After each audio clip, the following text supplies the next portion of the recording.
Hey everybody, it's LavenderTowne, and today we're reviewing basic color theory by literally turning the color theories into character designs. So we're starting off with complementary colors, and this is probably the bit of color theory that everyone kind of learns first. The idea that going across the color wheel will create a really dynamic, high energy pairing of colors. Now, of course, usually this doesn't actually mean to only use two colors in your illustration, but these are like the two highlight colors, and if you desaturate everything else, it's going to make those two colors pop out and make the whole drawing pretty exciting.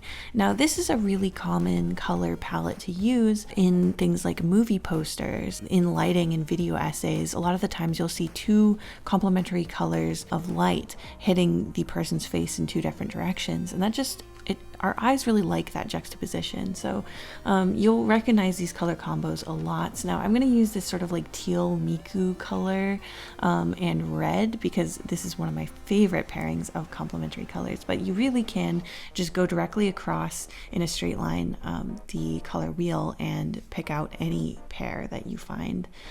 So in order to actually like embody these palettes in the character design, I really need to think about like the color psychology of all of these different sets. Now, as I've said, complementary colors are good for adding energy. We love that juxtaposition, and it makes things exciting and dynamic looking. In order to kind of show the line that is drawn across the color wheel when we're showing complementary colors, I'm having a lot of different straight lines sort of appearing in her body and positioning. I thought it would be really cute if she was like an idol or, you know, like a singer, because this is like probably the most commonly used in entertainment and popular sets of like color theory that I can think of personally. There are some that are also very common, but in different ways, and because this is so common in movie posters and things like that, I really thought that her being some kind of celebrity, some kind of singer would be perfect. Now in here you can see me using this teal and this red. I'm desaturating parts of the colors in places so that it's not too eye-searing. And of course with color theory you can make things brighter or darker. That will just help with the tone not being all the same. But yeah, I feel like in the color theory friend group, she would definitely be like the popular, charismatic one that's friends with everybody. Maybe a little secretly too ambitious, perhaps. But yeah, I think she would be a really vibrant kind of character. Next up, we're doing monochrome. Now, this is definitely one of the more stoic kind of color sets. It really does mean only one color. Oftentimes, monochrome can mean black and white, but it can also mean black, white, and then one other color. The benefit to using this sort of color set instead of others is that it will always look pretty harmonious. It's almost impossible not to make it look harmonious. You're really only dealing with tone. The color is not going to clash with anything because there is only one color. This is also commonly used when you're trying to make something sort of stately or very professional, and I really associate monochromatic pieces of art with things that have sort of a calmer, more serene or more intense energy. I know that seems kind of counterintuitive, but in general it just brings up this sort of the seriousness. There's not a lot of fun energy when it comes to a monochromatic palette because you don't have any of that juxtaposition. You don't have any colors sort of like boosting other colors. It is all just one. So for this character, I definitely think we should have someone very stoic. I instantly had this image of this sort of almost like priest-like character with this long, very straight, very severe haircut, and almost like some kind of religious robes. I also have a straight line through his head of these horns. I think that he's such an interesting character. He looks pretty feminine, I think mostly because of the long hair, but for some reason I definitely feel like this is a male character, and he looks so serious. Like he would not suffer fools. Definitely the type of person that you would go to if like you had a legal question or needed help maybe burying a body or something. I picture him as sort of like a occultist or some kind of dignitary, someone who takes things very seriously and is very reliable. That's really the sense I get from monochrome as a not even a color palette, I'm not sure what to call it exactly, but this is probably the easiest way to color your illustrations, though again, you do lose a lot by sacrificing all juxtaposition and all color like relationship. But if you're really struggling with your colors, doing a couple pieces in monochrome might actually help you sort of like rest your brain and slowly add more colors if you feel like all your work is clashing. Next up is the Analogous palette. I feel like this is really a hidden gem and one of the palettes you never really hear people talk about.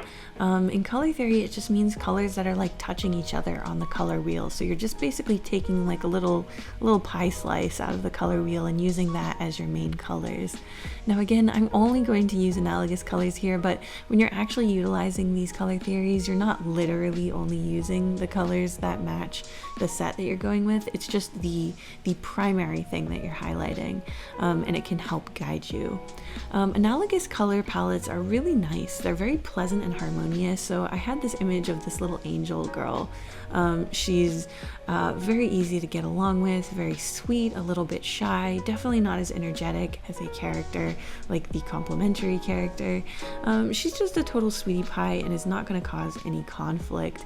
Now this of course is based on the fact that it is really hard with analogous palettes to cause any sort of like real eye jittering contrast or something that's really going to pop out in a jarring or negative way. Now of course the downside of that is you also can't really pop anything out any other way if you want to. You'd have to do that with tone, like darkness and light, instead of using your colors.